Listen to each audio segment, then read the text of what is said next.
العباد بالعز والنضال رايات للسماء والمجد للصومال. السلام عليكم ورحمة الله تعالى وبركاته. كلانتي وعن هو ناكسن دمان تعودياشا تيفيقا العالمية. هل كان نقل صعوتان وتيفيقا العالمية إذاعة راديو أفريكا واسطو صنع ونصعون كرتان كسو دوا تعوديال برنامج كني سور دوا دا قيب تسقاف الصوماليكا. برنامج كانوا على باين كسو قاعدة نومن كسو مرتقى أنه قيباك لدون بالشدة هذا النقطة دانيار هذا النقطة عقال هي الصلاة إدمام جالية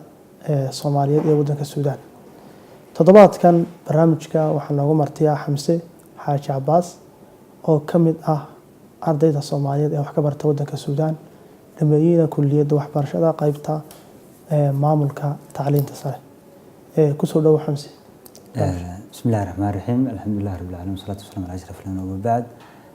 Aad iyo aad baad mahadsantahay aadan barnaamijkan waan ku dhawahay. sidaa sheegay Xamse magacaagu Xamse Xaaji Cabaas magacaagu quliyatan sheegay marka hore waa kuma Xamse waxbarashada iyo inaad daawasho isbarto ka soo dhaw. Xamse wuxuu ku dhashay magaalada Hargeysa wuxuu dugsigiisii hoose dhexe ku soo qaatay magaalada Hargeysa haddana waxaan jaamacadda ka dhameeyay Jaamacadda International University of Africa ayaan kulliyadda Educational Management-ga aan hadda sanadkan ardayda baxda baan ahay. waa runtii waxa taariifkaaga oo kooban taariifsay Xamse kulliyaddan hadda ka baxday waxbarashada oo kamid ah kulliyadaha ugu waaweyn ee Jaamacadda Afrika laga barto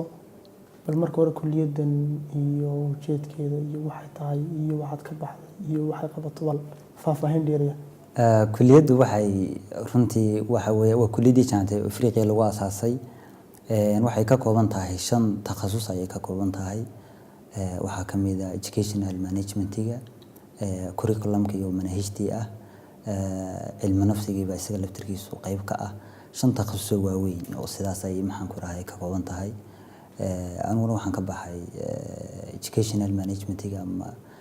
takhasuska idaarada ayaan maxaan ku rahay arday sanadkan baxday ahay. waa kulliyad runtii aad u weyn oo kulliyad waxbarashada markaad eegto waxbarashada kulliyadda ka baxday Jaamacadda Afrika arday Soomaaliyeed teeleg waa oran karnaa oo dhigata kulliyadda. wallahi arday badan oo Soomaaliya ayaa maxaan ku rahay dhigata sanadkan wax Soomaaliya waxaan horta guud ahaan sanadkan waxaan ku qarajinay arday ka kooban 100 iyo 22 qof ayay maxaan ku rahay ahaayeen. Soomaalida waxaan ku hayn 10 qof baan maleynaya 10 qof aan ahay. 10 qof waa runtii waa dad 10 qof oo mustaqbalkii waxbarashada hogaaminaya tayar ma marayto lafteenu waddanka Suudaan oo xiriir taariikhi oo la sheego waxbarashada uga dhaxeeyo ardaydii ugu horeysay halkan oo timidnay waxbarashada ka baxeen oo aan filayaba in kulliyadda ay u badnaayeen raggii 5tiina ugu horeeyay halkan yimid marka dib u laaban hadii dib ugu laabano taariikhda waxbarashada waxay soo martay maraaxil kala duwan oo hadda noqoto qaybtii waqtigii gumaysigii hadda noqoto waqtigii dawladda rayidka ahayd dawladdii dhexe dawladda noocaha bal ka warbixi waxbarashada intee gaarsiisay xilli maalmo kale soo bilaabatay inaga dawlad ahaan. xaqiiqatan horta Suudaan waxa weeyaan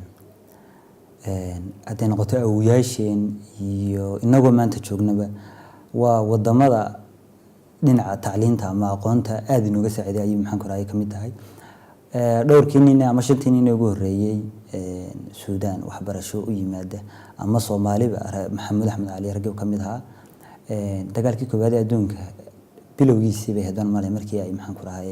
ay halkan yimaadeen halkan ay wax ka dhiganayeen 1918 ay maxaan ku rahay Maxamed Axmed Cali halkan uu ka dhameeyay jaamacadda markan guud ahaan aan tacliinta Soomaalida maxaan ku rahay uga warramo dhowr qaybood ba ay kala qaybsamaysaa haddaynu ku horeyno waqtigii gumaysiga oo ka soo bilaabmay 1884 markii gumaysigii ugu horreeyey uu wadanka maxaan ku rahayay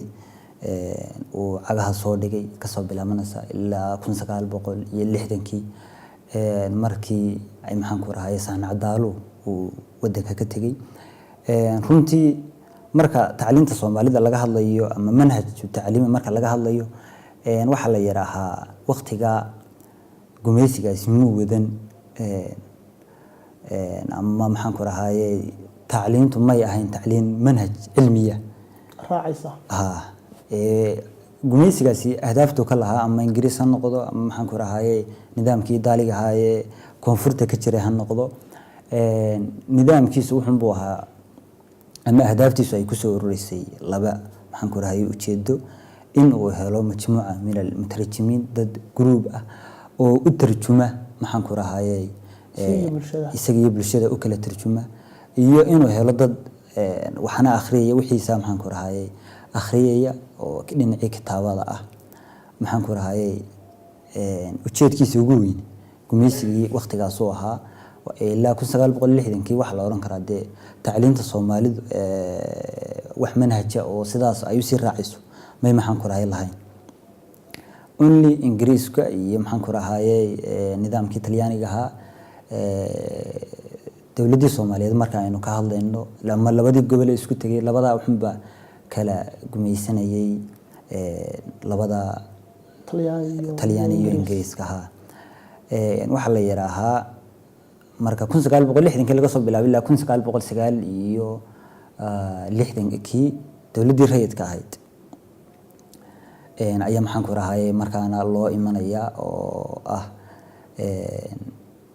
manhajka tacliimiga markaana la yiraaho waxayna ka waramayna manhajka tacliimiga markaana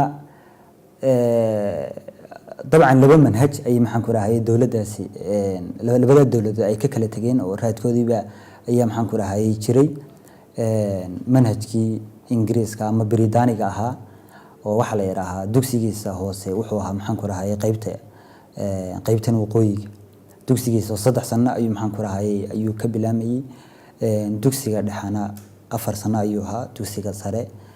sarena 4 sano ayuu maxaan ku rahayay waxa marka wax la yiraahdo 344 nidaamkii koonfurta ka jiray ee Talyaaniga ahaa isagana waxa la yiraahaa 5 sano oo dugsi hoose ah 3 sano oo dugsi dhexe ah iyo 4 sano oo dugsi sare ah isaguna markaa wuxuu ahaa 5 iyo 3 iyo 4 taas maxaan ku rahayay nidaamkaasi laba nidaam kala duwan bay raacayeen laba nidaam kala duwan bay ahaayeen marka waxa la yiraahaa dawladdii rayidka ahayd ama dawladdii aadan cadde hogaaminayay waqtigaas waxyaalaha ay ku guuleysatay waxa kamid ah inay tacliintii majaan ka dhigto yani bilaash ay ka dhigto manhajkiina ay midayso labadii manhajkii ingiriiska iyo manhajkii Talyaaniga labadii manhaj maxaan ku rahayay manhaj muwaxid ah ay maxaan ku rahayay soo saarto marka wixii ka dambeeyay waxa loo imanaya dawladdii waad soo gaari doontaa kulli su'aalahaaga dawladdii askariga ahayd nidaamkii Maxamed Siyaad Barre 1960kii markii dawladdii rayidka ahayd meesha nidaamkii askariga uu kala wareegay ilaa 1961kii markii nidaamkaasi maxaan ku rahayay ilaa 1991kii markii nidaamkaasi uu burburay ayaa waxa la yiraahaa waxyaalihii ay dawladdaasi ku guuleysatay waxa kamid ah doorta kitaabadii luqadda Soomaaliga oo ay qortay runtii loogu amaano shay taariikhi ah aad waxay sidoo kale sameysay adigu dabcan dhinaca tacliimta waxay ka gashay olole badan bay ka gashay oo kamid ahaa ololihii reemiga af Soomaaliga lagu barayay oo maxaan ku rahayay jaamacaddii ummadda ayay maxaan ku rahayay furtay jaamacadda ummadda waxa la yiraahdaa 1991 markii dawladdii rayidka ahayd dawladdii maxaan ku rahayay Maxamed Siyaad Barre burburtay ee ay meesha ka baxday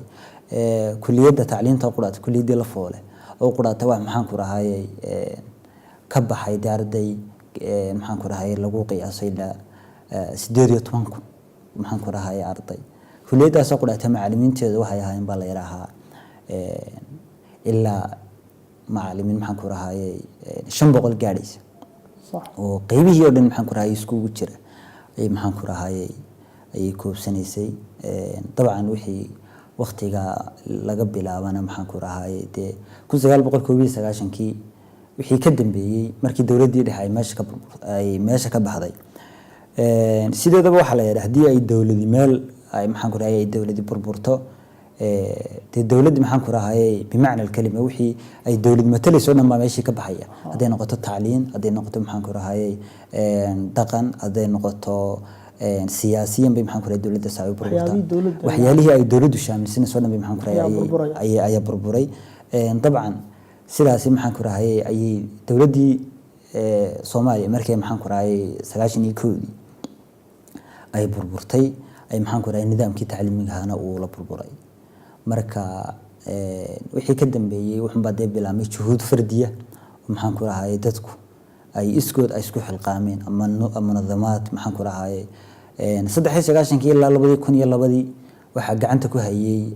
munadamadan labada munadamada tacliimiga UNESCO iyo UNICEF ayaa halka hamse marka dan ku yara joogsano aynu halka ku yara kino marka halka aan marayno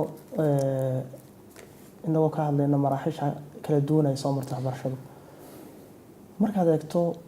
dhanka waxbarashada 20 sano ee dawladii siyaad baratelinaysay xukuumadda askariga ahayd iyo waxa ka soo hashay xukuumadda rayidka ahayd fatradan cusub ama qaybtan cusub ee bilaabmatay koob iskaashi ka bilaabmaysa waxay kaga duwan tahay weyn oran karnaa wallahi waxaynu oran karnaa waxay kaga duwan tahay waxyaalo badan oo de nidaamkii tacliimiga nidaam tacliimiya oo dhisan buu ahaa markii hore laakiin markii dawladdii dhexe ay meeshii ay ka baxday uu maxaan ku rahay uu la burburay sideedana waxa la yiraahdaa dawladii maxaan ku rahay ma horumarto imaka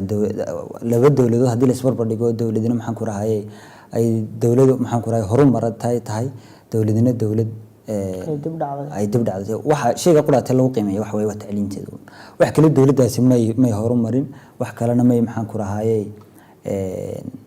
may de tadawurka iyo diflomaatiga ay gaadhay may maxaan ku rahay gaarsiin only tacliinta iyo maxaan ku rahay manhaj tacliimiya ayaa maxaan ku rahay halka gaarsiiyay dawladina ma dib dhacdo hadii aan maxaan ku rahay jahli iyo maxaan ku rahay aanay aqoon darro aanay meeshii iman mujtamaca Soomaaliga hadii jeer maxaan ku rahay uu iskaga badan yahay de markii ay dawladdaasi ay meeshii ka baxday wuxuu iska noqday marka juhudda iyo dadaalada shakhsiga marka laga tago munadamaadka hadii ay noqoto ama muassasaadka tacliimiga oo khaaska ah hadii marka laga tago yani dad inhiyaar dhamaantii maxaan ku rahay ku dhacay oo dumay iyo maxaan ku rahay mujtamaca Soomaaliga oo baqtay ayaa uu noqday marka wallahi waxa la oran karaa yani labada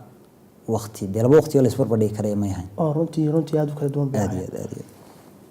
qaybtan cusub iyadoo bilaabmatay ka soo bilaabmatay 1990kii oo ay meeshii ka baxday waxbarashadii halka nidaam ahayd ama halka xukuumadda hoostaysay oo ay soo baxeen hay'ado kala duwan ururo kala duwan maamullo iyagii kala duwan waxbarashooda kala duwan tahay bal qaybta iyadana halka ka sii bilow wallahi markii 91 ay dawladdii ay meesha ka baxday waxa yimi sida maxaan ku rahay la wada og yahay in dawlado kale ay wadankii maxaan ku rahay yimaadaan oo dawlad kastaaba ay maxaan ku rahay ay iskooliyo maxaan ku rahay manhaj gaara ay keensato marka tacadul manhaj fara badan ayaa maxaan ku rahay meeshii yimi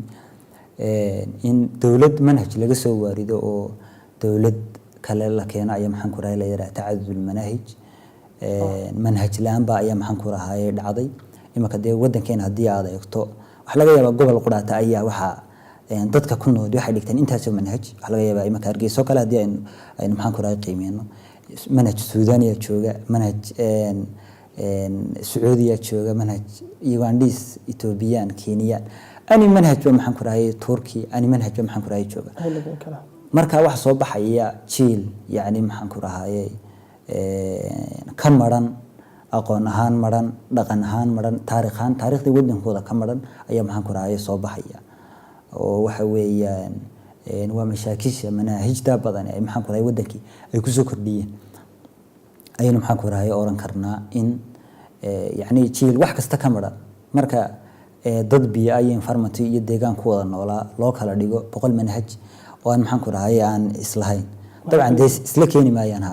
oo hadda waxa laftooda aragtay xataa ay ka miisaan laayeen iyo wadaniyadii ayaa meesha ka baxay waxa meeshii ka baxaya wadaniyadii baa ka baxaysa waxa wadan jacaylka baa meeshii ka baxaya waxa meeshii imanaya in de sida maxaan ku rahay tahriibka in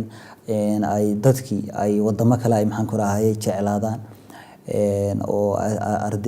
ardaydii iyo maxaan ku rahay dadkii iyo mustaqbalkii iyo jiilkii wadanka ay hijra maxaan ku rahay ay ku timaada ayaa meeshii imanaysa runtii taasoo saameyn weyn ku yeelanaysa mustaqbalka wadankii iyo sii jiritaankiisa xamsi hadda waxaa sheegtay dhibaatooyin oo ay ka mid tahay ay dhalisay manhajka kala duwan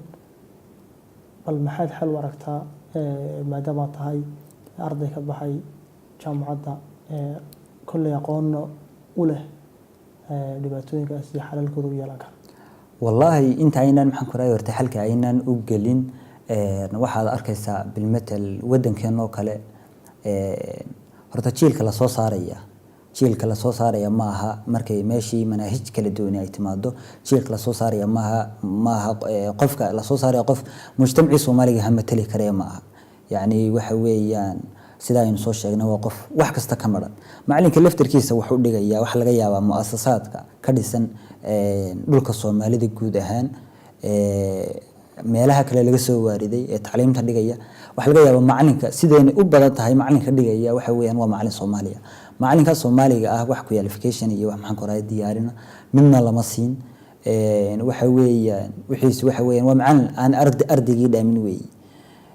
marka hadii aan xuluusha iyo solutionka maxaan ku rahay aan u soo noqdo 93 ilaa 2004 markii UNESCO iyo maxaan ku rahay hay'adaha tacliimiga ah UNICEF ay maxaan ku rahay ilaa hadda wali maxaan ku rahay gacanta kula jiraan oo ay dadaaladoodu ilaa hadda ay muuqdaan iyaga iyo muassasaad kale dawladda Soomaaliya waxay ilaa hadda maxaan ku rahay ay isku dayaysaa 2014 wixii ka dambeeyay in manhaj Soomaaliya oo dadka matali karaya oo rasmi ah maxaan ku rahay ay sameeyso oo soo saari karayo qof Soomaaliya oo wadan hadii noqoto wadan jacayl iyo hadii maxaan ku rahay wuxuu u baahan yahay in maxaan ku rahay khubaro iyo dad research soo sameeya loo diro oo maxaan ku rahay si loo helo manhaj curriculum oo si loona diyaariyo jiil mustaqbalka ummadda dadaalkeedii meesha ka sii wada aad iyo aad waad mahadsantahay Xamse waa tahay daawadayaal halkaas waxaan ku soo gabagayn doonaa barnaamijkeennii kulamada iyo wareysiga oo maanta nagu martay Xamse Xaaji Cabbaas oo ah arday dhameeyay Jaamacadda Afrika kana baxay kulliyadda waxbarashada qaybta maamulka waxbarashada iyo manhajta inta ku kulmi doona toddobaadka dambe waa anigoo aadan hayba oo sidaas iyo nabadgelyo